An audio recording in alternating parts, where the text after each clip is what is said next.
కర్ణాటకలో నాయకత్వ మార్పుపై CM Siddaramaiah, deputy CM Shivakumar మధ్య పోరు కొత్త మలుపు తిరిగింది.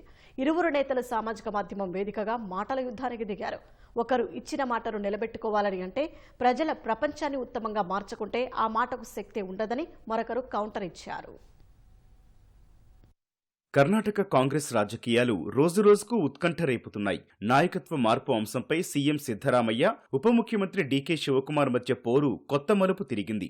ఇరువురు నేతలు సామాజిక మాధ్యమం వేదికగా పోటాపోటీగా పెట్టిన పోస్టులు తీవ్ర చర్చనీయాంశంగా మారాయి. కన్నడ ప్రజలకు తామిచ్చిన మాట కేవలం నినాదం కాదని, అదే తమకు ప్రపంచమని ఎక్స్ పోస్టులో సీఎం సిద్ధరామయ్య పేర్కొన్నారు. అందుకే తమ ప్రభుత్వం అధికారం చేపట్టిన మొదటి నెల నుంచి ప్రజలకిచ్చిన గ్యారంటీలను అమలు చేయటం ప్రారంభించినట్లు చెప్పారు. మహిళల కోసం ప్రారంభించిన శక్తి పథకం పురోగతిని వెల్లడించారు. గృహలక్ష్మి, యువనిధి, అన్నభాగ్య, గృహజ్యోతి పథకాలను అమలు చేసినట్లు పేర్కొన్నారు. తాను తొలిసారి సీఎం అయినప్పుడు 165 హామీల్లో 157 అమలు చేసినట్లు చెప్పారు. ఈసారి 593 హామీలివ్వగా ఇప్పటికే 243 అమలు చేసినట్లు సిద్ధరామయ్య తెలిపారు. మిగతా వాటిని కూడా పూర్తి నిబద్ధతతో అమలు చేయనున్నట్లు చెప్పారు. కన్నడ ప్రజలు తమకిచ్చిన తీర్పు ఒక క్షణం కోసం కాదని, 5 ఏళ్లు అధికారంలో ఉండేందుకిచ్చారని సీఎం సిద్ధరామయ్య పేర్కొన్నారు.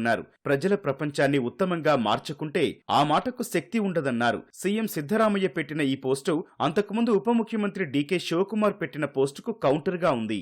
అంతకుముందు కర్ణాటక ఉప ముఖ్యమంత్రి డీకే శివకుమార్ పెట్టిన పోస్టుపై తీవ్రమైన చర్చ మొదలైంది. మాట నిలబెట్టుకోవడం కంటే గొప్ప విషయం ప్రపంచంలో మరొకటి లేదని అర్థమొచ్చేలా ఎక్స్ లో పోస్ట్ పెట్టారు. దానికి word power is world power అనే పోస్టర్ను జత చేశారు. రాష్ట్రపతి, న్యాయమూర్తి, తాను, మీరు ఎవరైనా ఇచ్చిన మాటను గౌరవించాలని డీకే పేర్కొన్నారు. కర్ణాటకలో సీఎం సిద్ధరామయ్య అధికారం చేపట్టి 2.5 ఏళ్లు ఇటీవల పూర్తయింది. 2.5 ఏళ్ల తర్వాత సీఎం మార్పునకు ఒప్పందం కుదిరిందనే ప్రచారం జోరుగా సాగుతోంది. ఈ నేపథ్యంలోనే ఇచ్చిన మాట నిలబెట్టుకోవాలని అధిష్టానాన్ని కోరుతూ డీకే ఆ పోస్టు పెట్టినట్లు రాజకీయ విశ్లేషకులు అభిప్రాయపడుతున్నారు.